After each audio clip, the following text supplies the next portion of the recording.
राधे राधे, जय Shri Radhe Krishna. Most welcome है आप सभी लोगों का रंजना की दुनिया में। कैसे हैं आप सभी? आई होप आप सभी बहुत अच्छे होंगे फ्रेंड्स। माता रानी की कृपा आप सभी पर, मेरे पूरे यूट्यूब परिवार पर बनी रहे। मैं रंजना आज पुनः उपस्थित हूँ आप लोगों के बीच अपनी आप बीती को लेकर। तो फ्रेंड्स, उसके बाद क्या होता है, जब मुझे पता चला कि मेरा जेवर टोटल ख़त्म हो चुका है, सारा जेवर की कहानी ख़त्म हो चुकी है। अब मुझे ऐसा नहीं, मतलब ये नहीं था कि मैं इस कदर हो जाऊंगी। इन सब बातों से मैं बिल्कुल अनजान थी। मैं रोने लगी क्योंकि औरतों के पास वही एक पूंजी होती है। मैं एकदम इस कदर टूट चुकी। जब ये बात मैं सुन ली तो इसके बाद मतलब बहुत ज़्यादा प्रॉब्लम हुई मुझे और मैं रोने लगी। तो मेरी मम्मी बोली और बोली कि बेटा तुम परेशान मत हो, अगर तुम ज़िंदा बच गई, तुम सही सलामत रही तो बहुत जेवर आएगा। और मेरी मम्मी का एक एनएससी था, वो मेरे हाथ में पकड़ाती हैं और कहती हैं, वो उसी समय मतलब तत्काल ही वो जमा की थी 2 महीने 4 महीने पहले, तो वही एनएससी देती हैं। कहती हैं कि जब ये 10 साल जो भी उसका रहा हो टाइमिंग, तो जब ये बीतेगा तो इसको तुम लेना और ये हम तुमको दे रहे हैं, तुम जेवर के लिए हमारे जीते जी मत रो। और तब से मम्मी दी भी, भाई की शादी में एक चैन दी और 2-3 अंगूठी दे चुकी। और छोटी छोटी बातों का तो कोई वो ही नहीं है। जहाँ तक उन लोगों से हो पाता है बहुत बहुत सपोर्ट किए। कोई मायके वाले इतना सपोर्ट नहीं करेंगे।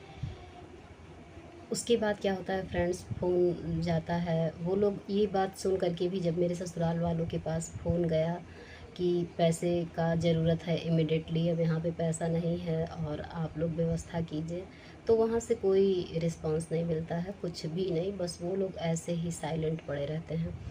फिर 2 दिन बाद पापा फ़ोन करते हैं। पापा फ़ोन करते हैं तो मेरे हस्बैंड आग बबूला होके एकदम गुस्से में, एकदम क्रोधित होकर के आते हैं। और माइनस पॉइंट मेरे वहाँ का क्या था फ्रेंड्स, मेरे वहाँ मेरी छोटी सिस्टर थी और बस हमारे वहाँ यही सब लोग डर रहे थे ना। जैसे पहले का मतलब कुछ 10 साल 12 साल पहले की कहानी कुछ और थी। आजकल जो है हम लोगों का, मतलब मेरा भी दिमाग इतना चेंज नहीं था। आज मैं दुख से, चाहे जैसे मैं मजबूत हो पाई हूँ, मैं सोशल मीडिया पे वर्क कर पा रही हूँ, मेरे लिए इतना सब कुछ आसान नहीं है, बहुत ही कठिन है, बहुत ही मुश्किल है। और देखिए, हम लोगों की बातों को सुन कर के, लोगों की बातों पे ध्यान दे कर के और ये सोचते रहें कि कोई हमको अच्छा कहे, तो कोई हमको अच्छा बोल ही नहीं सकता। जब उस समय जब हम एकदम बिल्कुल सामान्य थे तब तो हमको कोई अच्छा बोला ही नहीं, आज क्या कोई अच्छा बोलेगा। तो लोग तो, भगवान राम भी किसी की नज़र में अच्छा नहीं बन पाए, माँ जानकी भी किसी की नज़र में अच्छा नहीं बन पाई, तो हम किस खेत की मूली हैं? हम तो एक साधारण इंसान हैं। यही सब बातें होती हैं। हम जो भी करते हैं अपने लिए करते हैं और किसी और को खुश करने के लिए नहीं करते हैं। इसमें जो मैं अपनी आप बीती शेयर कर रही हूँ, इसमें देखिए, आपको 10 मिनट 15 मिनट की वीडियो बोरिंग लग रही है। कुछ लोग ऐसे हैं, सब लोग नहीं हैं, सभी लोग, जो लोग मेरा सपोर्ट कर रहे हैं, मेरी दुख भरी कहानी में मेरा साथ दे रहे हैं, मुझे हिम्मत दे रहे हैं, मेरे मनोबल को बढ़ा रहे हैं, उन सभी भाई बहनों को मेरा बहुत बहुत बहुत बहुत ढेर सारा वाला हृदय से आभार। मैं आभारी हूँ आप सभी लोगों की। लेकिन कुछ लोग ऐसे हैं ना, जो कि आ करके बस वही है कि दिमाग में खलबली मचा देते हैं। तो ऐसा नहीं है। अब हमको काम करना है, यूट्यूब पे रहना है, परमानेंट रेगुलर वीडियो पोस्ट करना है, तो हम अब बातों को बहुत ज़्यादा ध्यान नहीं देते हैं। लेकिन फिर भी हम कहें कि उनके लिए थोड़ा सा बोल देते हैं जिनको बोरिंग लग रहा है। तो आपको 10 मिनट 15 मिनट की वीडियो बोरिंग लग रही है, और जब मैं अकेली रहती हूँ, मैं ये कैसे भूल सकती हूँ जो मेरे साथ है। हालांकि आपको मेरी पर्सनल लाइफ से कुछ नहीं लेना देना है, लेकिन पर्सनल लाइफ में अगर कोई इस तरह का बोलेगा तो बोलना ही पड़ेगा। बोलने के लिए मैं मजबूर हो जाऊँगी कि मैं कैसे सहन करती हूँ।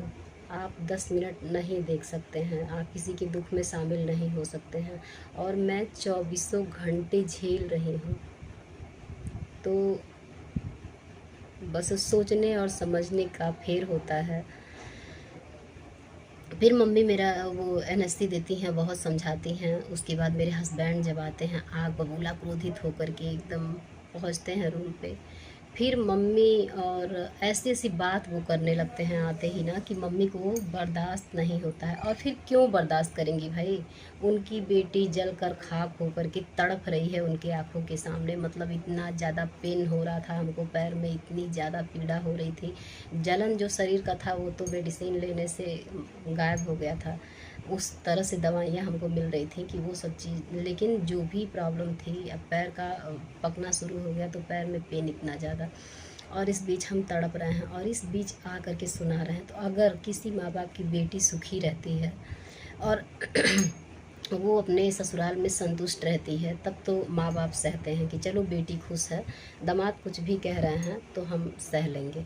लेकिन बेटी यहाँ लड़ रही है, जूझ रही है और तड़प रही है, और उसके बाद क्यों सुनेंगी। तो दोनों लोग में खूब मतलब बहस हुआ। उसके बाद ये 2-3 घंटे तक मम्मी भी इस समय नहीं चुप रही। मम्मी यही कहने लगी कि हमको सबसे बड़ी भूल ये थी कि हम आपसे शादी अपने लड़की का किए, और शादी करने के बाद सबसे बड़ी भूल मेरी ये थी कि हम गौना दिए। हमको गौना नहीं देना चाहिए था इस जल्लाद के साथ। ऐसा मतलब दोनों लोगों में खूब ज़्यादा बहस हुआ। फिर क्या होता है, फिर वो जाते हैं वहाँ पे, कुछ लोगों के साथ प्लानिंग होती है। वो लोग पैसा देने के लिए बिल्कुल तैयार नहीं होते हैं। ऐसे ऐसे करके ये जान लीजिए कि इस बीच 10 दिन, 15 दिन, 1 महीने और बीत गए। और जो भी मेरा था यहाँ का, जो भी मतलब डेली का खर्चा, समझ लीजिए कि घर आने के बाद भी 5,000 6,000 डेली खर्चा होता था, वो रुकने वाला नहीं था। हॉस्पिटल से आधा हो गया था, लेकिन खर्चा तो और कौन कर रहा था, जिसके पास हम थे वही कर रहा था। मतलब ये लोग पूरी तरह से टूट ही चुके थे।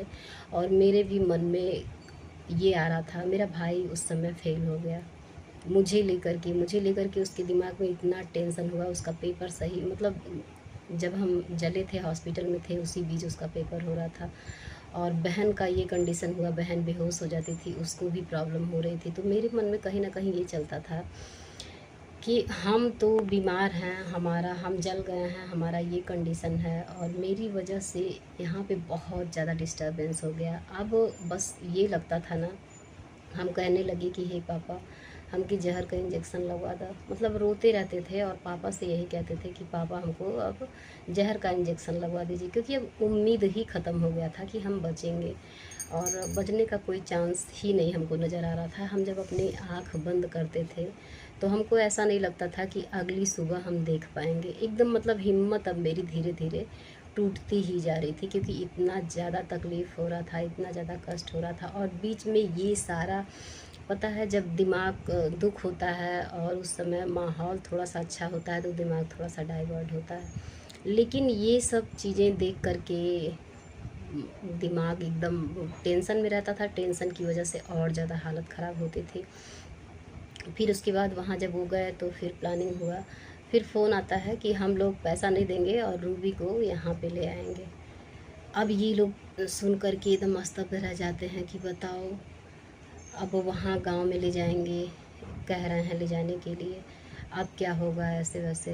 तो हम कहे कि हम जाएंगे। मेरे हस्बैंड बोले कि हम रूबी को ले आएंगे यहाँ पे। तो हम डायरेक्ट, सबसे बड़ी बात ये थी कि हम छवि के बिना इतने दिन तक थे, और छवि को वो लोग भेज नहीं रहे थे, छवि से हम मिल नहीं पा रहे थे। हम ये सोच रहे थे ना कि कुछ भी हो, जो भी हो, 2 दिन 4 दिन 10 दिन 1 महीने 2 महीने, हम कम से कम अपनी बेटी के साथ तो रहेंगे। अब पता नहीं क्या होगा, क्योंकि हम पहले ही बता चुके हैं कि हम बस जान लीजिए कि हार ही गए थे एकदम। हमको नहीं नज़र आ रहा था कोई चांस। जब पापा से ये कहते कि पापा इंजेक्शन, हमको जहर का इंजेक्शन लगवा दीजिए, तो पापा भी रोने लगते थे। बहुत सारी प्रॉब्लम हुई। फिर अभी तक ये लोग अनजान हैं कि हम कैसे जले। अब वहाँ से मेरे एक मदर टेरेसा जिनको हम बोलते हैं, उनके हस्बैंड नंदोई मेरे, मतलब उनके हस्बैंड तो नंदोई लगेंगे ही, ननद हैं वो मेरी। मदर टेरेसा के साथ हम एक बार आप लोगों को वीडियो मतलब शेयर किए हैं आप लोगों के साथ, पता नहीं सब लोग जानते हैं कि नहीं जानते हैं। तो वही मेरे नंदोई और मेरे हस्बैंड और एक बगल के ससुर, अब वहाँ से 3-4 लोग आते हैं, 3-4 लोग आते हैं, खूब यहाँ पे बहस होता है। उसके बाद कहते हैं लोग कि आपको पता है ये कैसे जली, आप लोगों को पता है। तो जब रास्ते भर रोते गाते पैर पकड़ते आए थे ये लोग, तो हम जो पुलिस को बयान दिए थे वही बयान, मतलब ये वही मेरे मम्मी पापा भी जान रहे थे, वास्तविकता नहीं जान रहे थे ये कैसे जली। तो फिर बताए कि ऐसी ऐसी बात थी। तो जब बताए तो फिर मम्मी का वही पारा हाई हुआ। मम्मी कहीं कि ये बताइए, सुख पाके कोई भागा है कि दुख पाके कोई रहा है, और रास्ता कौन दिखाया। फिर उन लोगों में हुआ, फिर मतलब लास्ट में क्या हुआ, पापा मम्मी सब लोग बहुत रिक्वेस्ट किए कि रहने दीजिए, और ऐसा है वहाँ जाएगी तो बहुत मतलब बुरा ही कंडीशन होगा। एक तो वहाँ लाइट नहीं रहती है। बहुत समझाने का कोशिश किए, लेकिन मेरे हस्बैंड एकदम एकदम मतलब वो तैयार ही नहीं थे। तो हमसे लोग बात की कि तुम जाओगी, जाना चाहती हो। हम रोने लगे। हम कहे, उस वक्त जब जाने की बारी आई तो हमको बहुत ज़्यादा पता नहीं क्यों डर लगने लगा। हम समझ ही नहीं पा रहे थे। फिर ये भी आ रहा था कि चलो छवि के साथ कुछ हो सकता है, जितने भी ज़िंदगी बची हो, जितने दिन की ज़िंदगी बची हो, कम से कम छवि के साथ तो हम रहेंगे। हम जाने के लिए तैयार हो गए। उसके बाद रोते रोते पापा कहते हैं, एक हमको फ़ोन देते हैं और कहते हैं, बेटा जा तो रही हो लेकिन अब रानी लक्ष्मीबाई बन जाना। अब ये बात सुनिए, ये बात खेत रेहन रखने वाली बात, रानी लक्ष्मीबाई वाली बात, सारी बात एकदम दिमाग में सेट हो रही थी।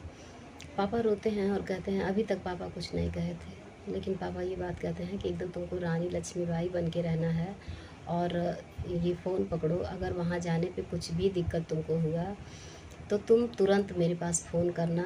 हम लोग ऐसा नहीं है कि तुमको मरा हुआ समझ के छोड़ देंगे, छोड़ दिए हैं।